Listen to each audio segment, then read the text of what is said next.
This is going to blow your mind. We pat people on the back and say, "You've made it."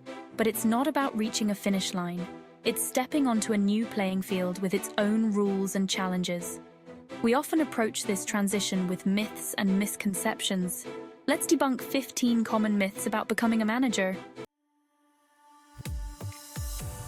I don't think people understand why the star salesperson gets promoted to sales manager, or why the coding whiz becomes the engineering lead. It seems logical, right? But here's the thing. Being great at something yourself doesn't automatically make you great at leading others to do it. Think about the truly inspiring leaders you've encountered. Were they all technical geniuses? Or were they the ones who could inspire, motivate, and empower others to do their best work? Management is about understanding people, fostering collaboration, and creating an environment where everyone can thrive. So, the next time you hear someone say, "They're the obvious choice for manager," take a moment to consider what leadership truly requires. It might surprise you. I don't think people understand how important it is for managers to stay technically informed. So you've moved up to management, you've traded in your coding software for spreadsheets and your lab coat for a blazer. Does that mean you can completely forget about the technical aspects of the work? Absolutely not. While you might not be the one writing the code or running the experiments anymore, understanding the nuts and bolts of your team's work is crucial. Effective leaders don't need to be the most technically proficient, but they do need a solid understanding of the work their team does. It's about speaking their language, recognizing their expertise, and making informed decisions that support their success. Chapter 4. Being a manager means you've made it. This is going to blow your mind. We often attach this idea of making it to titles and promotions. We imagine reaching a certain level and finally feeling like we've arrived. But the truth is, leadership isn't a destination. It's a journey. It's about stepping onto a new path, full of challenges and learning curves. There will be moments of satisfaction and times of frustration. Embrace the journey. See every challenge as an opportunity for growth. Chapter 5. Managers have more freedom and flexibility.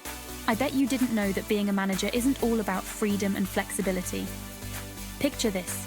You're a manager, sitting on a beach, laptop closed, phone on silent, sipping a margarita as your team handles everything back at the office. Sounds nice, doesn't it? But management is rarely that idyllic. Managers have more autonomy in some areas, but less flexibility in others. Your team relies on you for guidance, support, and crisis management. Manage your time, set boundaries, and prioritize well-being. You need to hear this if you're a new manager. Chapter 6. You'll spend most of your time making big strategic decisions. We tend to romanticize leadership, envisioning ourselves in boardrooms, making game-changing decisions.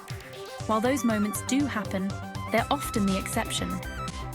The day-to-day reality of management is often far less glamorous. It's about small, incremental decisions and one-on-one conversations. You'll spend your days addressing concerns, resolving conflicts, and providing feedback. Strategic thinking is important, but built on countless smaller decisions. You need to hear this if you're a new manager. Have you ever heard the saying, "You can lead a horse to water, but you can't make it drink"? The same principle applies to respect. You can't demand it, you have to earn it. Just because you've been given a new title doesn't mean your team will automatically respect your judgment, value your opinion, or follow your lead. True respect is built on trust, integrity, and a genuine desire to see others succeed. It's about being consistent in your actions, following through on your commitments, and treating everyone with fairness and dignity. Chapter 8. You need to be an extrovert to be a good manager. Are you afraid that being an introvert will hold you back from being a great manager? We often associate leadership with extroversion, the charismatic speaker, the life of the party, the one who commands attention. But leadership comes in all shapes and sizes, and introversion is not a liability. It can be a powerful asset. Introverted leaders excel at active listening and building strong one-on-one connections. They create spaces where everyone feels heard and empowered to share their ideas. So, if you're an introvert, remember this. Your quiet strength and your thoughtful approach are invaluable assets. I bet you didn't know that being friends with your team isn't always the best approach. Building positive relationships with your team is essential. You want to create an environment of trust, collaboration, and mutual respect. But trying to be everyone's friend can be a slippery slope. As a manager, you'll be called upon to make tough decisions, deliver constructive criticism, and hold people accountable for their actions. These responsibilities can be challenging enough without the added pressure of trying to maintain personal friendships with everyone on your team. This doesn't mean you can't be friendly, approachable, and genuinely care about your team members. It simply means recognizing that your role requires a certain level of professional distance. I bet you didn't know that good managers don't actually have all the answers. We often put leaders on a pedestal, assuming they have all the answers, that they possess some secret knowledge that we mere mortals lack. But the truth is, no one has all the answers, and pretending to is a recipe for disaster. The best leaders are humble enough to admit when they don't know something. They're not afraid to ask questions, to seek out different perspectives, and to learn from those around them. They understand that leadership isn't about having all the answers. It's about creating an environment where the best answers can emerge. This means fostering a culture of open communication, where people feel safe to share their ideas, challenge the status quo, and even make mistakes. I don't think people understand what true management is all about. Imagine a workplace where every decision is dictated from the top down, where employees are treated like cogs in a machine, simply following orders without question. It doesn't sound very inspiring, does it? Thankfully, the days of the dictatorial boss are fading.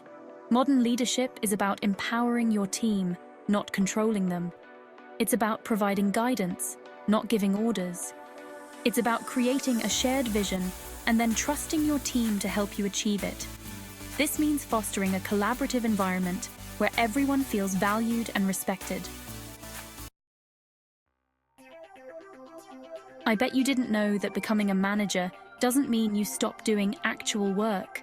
The myth of the manager who spends their days sipping coffee, attending meetings, and delegating every task. While this might be true in some rare cases, the reality for most managers is quite different. Especially in smaller organizations or during periods of rapid growth, managers often find themselves rolling up their sleeves and diving back into the trenches alongside their team. This could mean taking on specific tasks, providing technical expertise, or simply lending a helping hand when deadlines loom.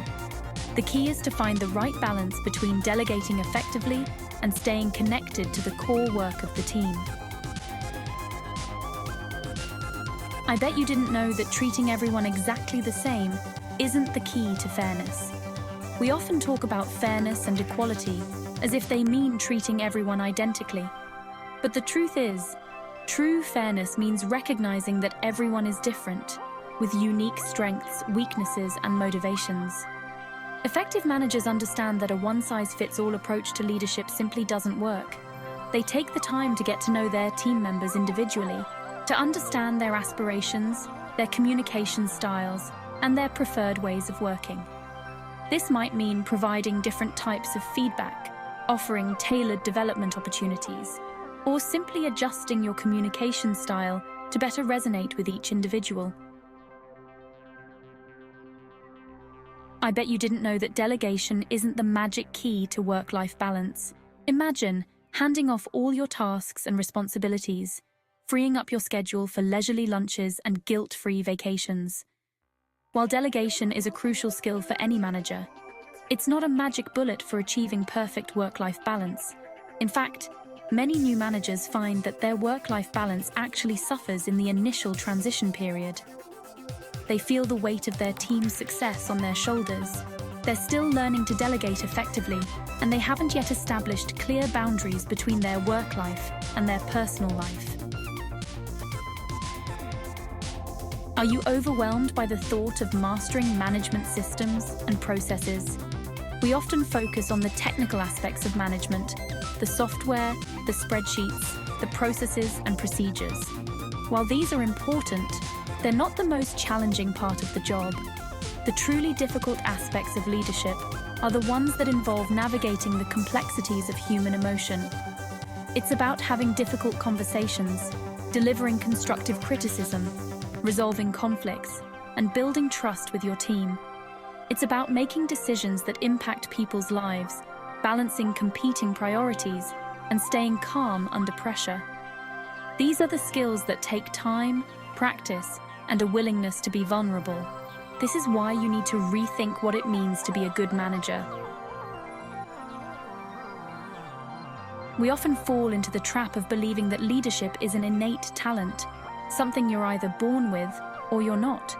But the truth is, leadership, like any other skill, is developed through practice, perseverance, and a willingness to learn from your mistakes. No one steps into a management role knowing everything. The best leaders are the ones who are humble enough to acknowledge their shortcomings, to seek out feedback, and to constantly strive for improvement. So if you're struggling, don't give up. Find a mentor, read books, attend workshops, and most importantly, be patient with yourself. Leadership is a journey, not a destination.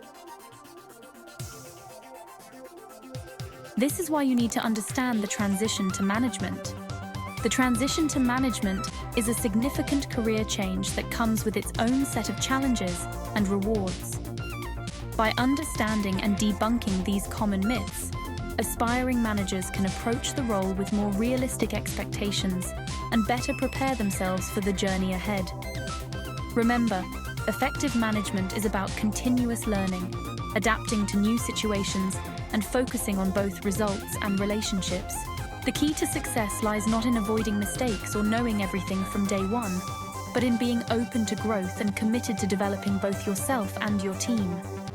If you found this video helpful, don't forget to like, share, and subscribe for more myth-busting content.